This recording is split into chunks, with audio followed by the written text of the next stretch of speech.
பூக்களத்தில் பிறந்து விட்டோம், வந்தவை போனவை வருத்தமில்லை. காட்டினிலே வாழ்கின்றோம், முட்களின் வழி ஒன்றும் மரணமில்லை.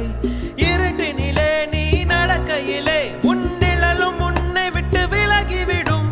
நீ மட்டும் தான் இந்த உலகத்திலே உனக்கு துணை என்று விளங்கிவிடும்.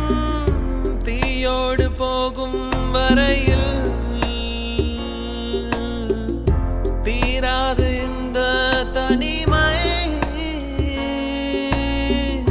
கரை வரும் நேரம் பார்த்து கப்பலில் காத்திருப்போம்.